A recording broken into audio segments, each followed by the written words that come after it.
नमस्कार दोस्तों, आपका स्वागत है अपनी YouTube चैनल PFP में। आज हम HDFC AMC के बारे में बात करने वाले हैं। स्टॉक में लगातार गिरावट देखने को मिल रही है। जब भी स्टॉक ऊपर जाता है सस्टेन नहीं हो पाता, वापस गिरावट देखने को मिलती है। पिछले एक महीने में 8% नीचे है, रीसेंट हाई से 20-25% नीचे है, अपने ऑल टाइम हाई से 40-45% नीचे है। तो रीज़न क्या है, ऊपर क्यों नहीं जा पा रहा, तो यहाँ पर टिक क्यों नहीं पा रहा है, ये हम समझने की कोशिश करने वाले हैं।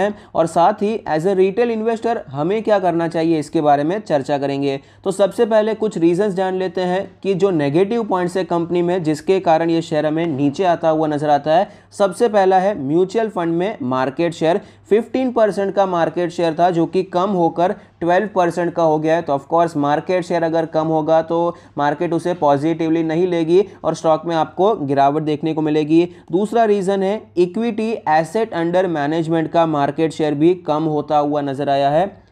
म्यूचुअल फंड में जितना भी इक्विटी AUM है उसमें से पहले 13.5% 14% के आसपास HDFC AMC मैनेज करता था, लेकिन फिलहाल ये नंबर कम होकर 11% हो चुका है। ये भी एक पॉसिबल रीज़न है कि शेयर में हमें बार बार गिरावट देखने को मिल जाती है।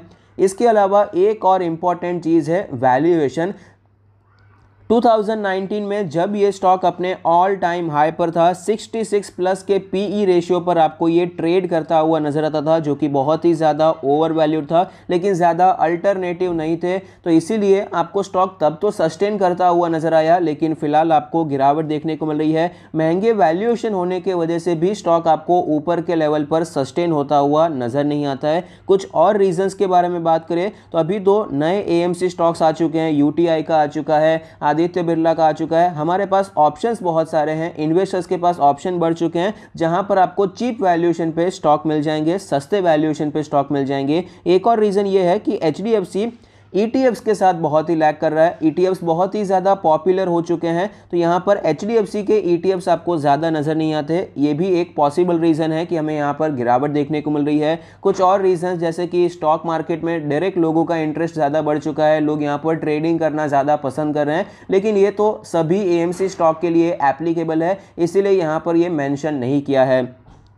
तो अब यहाँ पर क्या करना चाहिए, क्या किसी और स्टॉक में इन्वेस्ट करना चाहिए, तो वो भी देख लेते हैं। बाकी स्टॉक जो बाकी कंपनीज हैं उनका परफॉर्मेंस कैसा है, तो अलग अलग पैरामीटर्स पर हम HDFC AMC, आदित्य बिरला सन लाइफ AMC, निपॉन और UTI को कंपेयर करेंगे। तो सबसे पहले एसेट अंडर मैनेजमेंट एक बार कंपेयर कर लेते हैं। 4.45 लाख करोड़ का हमें एसेट अंडर मैनेजमेंट दिखाई पड़ता है HDFC में। तो ऑफकोर्स यहाँ पर बहुत ही बड़ा एसेट अंडर मैनेजमेंट है। आदित्य का 3.03, निपॉन का 2.74 और UTI का 2.06। तो HDFC यहाँ पर क्लियरली विनर बनकर दिखाई पड़ती है। 5 ईयर AUM CAGR के बारे में बात करें तो 18% से ज़्यादा है। आदित्य में 14.6 है, निपॉन में आपको सिर्फ 7.5% का दिखाई पड़ता है, UTI में 12% का दिखाई पड़ता है। तो यहाँ पर क्लियरली हमें HDFC AMC विनर नज़र आता है और ये एक्चुअली बहुत बड़ी बात है, क्योंकि ऑलरेडी इसका जो AUM है बहुत ही बड़े साइज़ का है और वहाँ पर भी आपको इतनी अच्छी ग्रोथ नज़र आती है। निपॉन का AUM आपको इतना ज़्यादा नज़र नहीं आता, यहाँ पर आपको फिर भी इतनी अच्छी ग्रोथ देखने को नहीं मिल रही है। डबल डिजिट ग्रोथ भी यहाँ पर निपॉन में आपको एसेट अंडर मैनेजमेंट में दिखाई नहीं पड़ती। 5 year average net profit margin के बारे में बात करें तो 52% का 5 year average net profit margin है, जो कि शानदार है। आदित्य का 32% है, निपॉन का 38% है, ये भी अच्छा है। UTI का 35% है, बाकी भी अच्छे हैं, लेकिन HDFC AMC कहीं ज़्यादा ऊपर नज़र आता है। और ये तो 5 ईयर नेट प्रॉफिट मार्जिन है, एवरेज निकाला है। अगर आप current latest net profit margin देखेंगे तो वो 70% से भी ज़्यादा नज़र आता है। नेक्स्ट है 5 year average ROC 45.2%। Aditya Birla ज़्यादा पीछे नहीं है, 44.97, ऑलमोस्ट सेम ही है। निपॉन बहुत ही ज़्यादा पीछे है, 26 है। UTI के बारे में बात करें उससे भी ज़्यादा नीचे है, 19% का ROC दिखाई पड़ता है। 5 year average return on equity के बारे में बात करें तो HDFC में आपको 32% के आसपास का दिखाई पड़ता है, आदित्य में 34%। तो यहाँ पर ये विनर बनकर निकल कर आते हैं। निपॉन 19% और UTI 14.7%। यहाँ पर आपको UTI और निपॉन फिर से पीछे रहते हुए नजर आते हैं। 5 ईयर एवरेज नेट प्रॉफिट के बारे में बात करें 18.4% का हमें 5 year average net profit growth की बात हो रही है, तो 18.54% की ग्रोथ आपको नेट प्रॉफिट में दिखाई पड़ती है पिछले 5 सालों में। आदित्य यहाँ पर क्लियर विनर है, बड़े मार्जिन से विनर है, 33% आपको दिखाई पड़ता है। निपॉन के बारे में बात करें 9% की ग्रोथ देखने को मिली है, जो कि हम समझ सकते हैं एक डिसेंट टाइप की ग्रोथ है, यहाँ पर ओके टाइप की ग्रोथ हम कह सकते हैं। लेकिन यूटीआई की ग्रोथ आपको बहुत ही ज़्यादा कम नज़र आती है, 5% से भी नीचे नज़र आती है। पीई रेशियो के बारे में बात करें, मेरे हिसाब से ये जो स्टॉक में गिरावट हो रही है, मार्केट शेयर डाउन जा रहा है, उसमें कोई डाउट नहीं है, वो एक रीज़न है ही, लेकिन वैल्यूएशन भी एक बहुत बड़े रीज़न की तरह यहाँ पर प्ले कर रहा है। पीई रेशियो फिलहाल एचडीएफसी एएमसी का 41 चल रहा है, पहले ये 66 चल रहा था, फिलहाल ये 41 चल रहा है। वैल्यूएशन के हिसाब से बहुत ज़्यादा गिरावट यहाँ पर आपको दिखाई पड़ती है। आदित्य का 35 चल रहा है, निपॉन का 33 चल रहा है और यूटीआई का 21 चल रहा है। तो क्लियरली बहुत बड़ा डिफरेंस है। सबसे सस्ता जो नज़र आता है वो यूटीआई, लेकिन सिर्फ उसके बेसिस पे हम इन्वेस्टमेंट नहीं कर सकते। यूटीआई एएमसी का आईपीओ पहले आया था, अभी आदित्य और यूटीआई की बात कर रहा हूँ। ऑफकोर्स सबसे पहले तो यहाँ पर एचडीएफसी निपॉन दोनों पहले चल ही रहे थे कुछ सालों से, लेकिन फिलहाल अगर बात करें तो यूटीआई का आया, उसके बाद आदित्य का आईपीओ आया। तो यूटीआई का जब आईपीओ आया था तो वो वैल्यूएशन बहुत ही सस्ते देखने को मिले। अगर आप ये सारे पैरामीटर्स को चेक करेंगे तो हमें यहाँ पर यूटीआई एएमसी कोई इतनी ज़्यादा ज़बरदस्त कंपनी तो नज़र नहीं आएगी।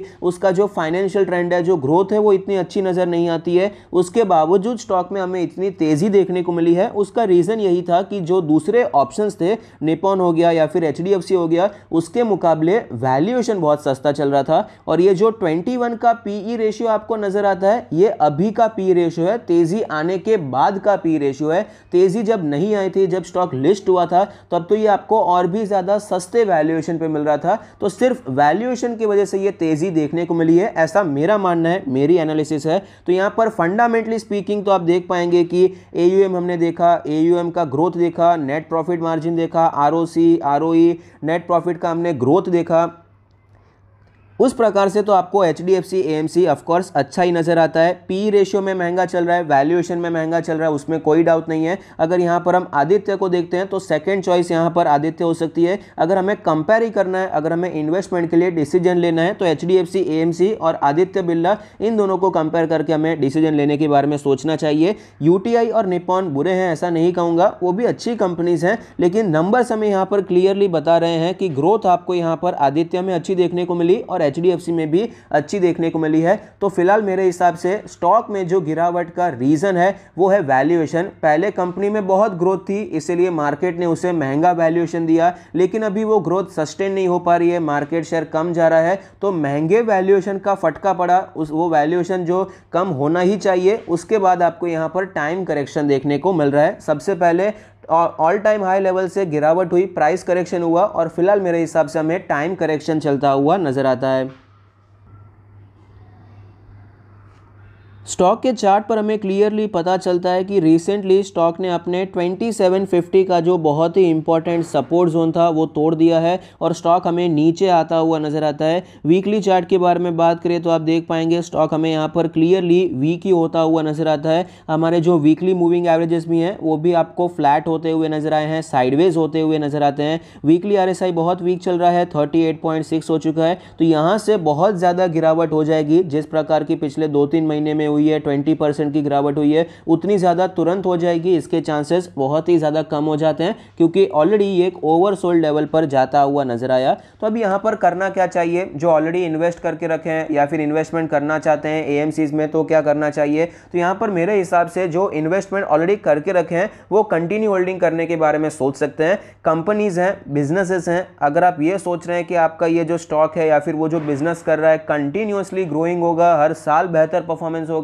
तो ऐसा नहीं होता है। अगर आप खुद भी बिजनेस करते हैं तो आपको पता ही होगा कि उतार चढ़ाव तो आते रहते हैं, प्रॉब्लम्स आपको देखने को मिलती है। तो इसी प्रकार की यहाँ पर वैल्यूएशन प्रॉब्लम आपको एचडीएफसी एएमसी में दिखाई पड़ती है। फिर से एक बार मैं आपको बता दूं, ये जो मार्केट शेयर कम हो रहा है उसे मैं इग्नोर नहीं कर रहा हूं, वो ऑफकोर्स बहुत ही बुरी बात है, मार्केट शेयर कम हो रहा है ये अच्छी बात नहीं है। ये मेन रीज़न है, जब हम महंगा वैल्यूएशन देते हैं तो हम एक्सपेक्ट करते हैं कि हमें दूसरी कंपनी से अच्छी ग्रोथ देखने को मिले, लेकिन यहाँ पर अच्छी ग्रोथ छोड़ दीजिए, ग्रोथ भी नहीं हो रही है, मार्केट शेयर में गिरावट देखने को मिल रही है। तो इसके कारण आपको जो महंगा वैल्यूएशन है वो सस्टेन नहीं हो पाया, और वो सस्टेन नहीं हो पाया इसलिए सबसे पहले यहाँ पर हमें प्राइस करेक्शन देखने को मिला, और उसके बाद जब मार्केट रिकवर हो गई लेकिन एचडीएफसी एएमसी आपको रिकवर होता हुआ नजर नहीं आया, और टाइम करेक्शन में आपको ये जाता हुआ नजर आता है। तो इसी प्रकार का टाइम करेक्शन हमें आगे भी एक्सपेक्ट करना चाहिए। कब तक एक्सपेक्ट करना चाहिए? जैसे इसका पीई रेशियो आपको कम होता हुआ नजर आता है, 60 से कम होकर 40 तक आ चुका है। आपको क्या लगता है ये पी रेशियो कम कैसे हुआ? एक तो हुआ प्राइस करेक्शन, स्टॉक नीचे आ गया, उसके बाद लंबे समय के लिए स्टॉक एक ही जोन में चल रहा है, तो क्वार्टर बाय क्वार्टर थोड़ा बहुत परफॉर्मेंस इनका सुधरता जाता है, थोड़ा बहुत प्रॉफिट बढ़ता जाता है, तो इसके चलते ईपीएस बढ़ता जाता है, और उसके चलते पी रेशियो आपको कम होता हुआ नजर आता है। तो जब तक इसका पी रेशियो वापस हमें 30 to 40 की रेंज में आता हुआ नजर नहीं आता, जहां पर आदित्य का चल रहा है या फिर निपॉन का चल रहा है 35, 36, 34, इस प्रकार का नहीं होता, तब तक यहां पर हमें टाइम करेक्शन चलता हुआ नजर आ सकता है। या फिर कंपनी के जो रिजल्ट्स हैं, ग्रोथ है, वो आपको शानदार होती हुई नजर आए, तो वापस आपको एचडीएफसी एएमसी महंगे वैल्यूएशन पर भी सस्टेन होता हुआ नजर आ सकता है। तो ये तो हो गई एनालिसिस, लेकिन लोगों को कुछ यहाँ पर इसी में इंटरेस्ट होता है, कुछ लोगों को कि भाई कौन से लेवल पर खरीदना है, नहीं खरीदना है। तो यहाँ पर आप एक्यूमुलेशन की रणनीति अपना सकते हैं। अगर आप ये सोच रहे हैं कि जिस प्रकार की मार्केट है एक साल में पैसा डबल हो जाएगा, तो यहां पर आपको पैसा नहीं लगाना चाहिए। अगर आपका विजन एक्चुअली लॉन्ग टर्म का है तो यहां पर आप थोड़ा बहुत एक्यूमुलेशन स्लोली फेज्ड मैनर में करने के बारे में सोच सकते हैं। लेकिन अगर आपको एकदम फास्ट मूवमेंट चाहिए तो दूसरे आप यहां पर टेक्निकल्स को फॉलो करके, जो कि स्ट्रॉन्ग शेयर्स हैं टेक्निकली, जहां पर मूविंग एवरेजेस ऊपर जा रहे हैं, वहां पर आप खरीदारी करने के बारे में सोच सकते हैं। एज ए इन्वेस्टर थोड़ा बहुत खरीद सकते हैं, और कभी भी एक शेयर में इतना ज़्यादा पैसा मत लगाइए कि एक शेयर में आपके दिमाग में घुस जाए कि इसका क्या होगा, इसका क्या होगा। इतना ज़्यादा पैसा कभी भी नहीं लगाना है, एलोकेशन का आपको पूरा ध्यान रखना है। तो अगर आपको ये वीडियो अच्छा लगता है तो प्लीज़ कोई फीडबैक दीजिए। Thank you, stay happy, happy investing.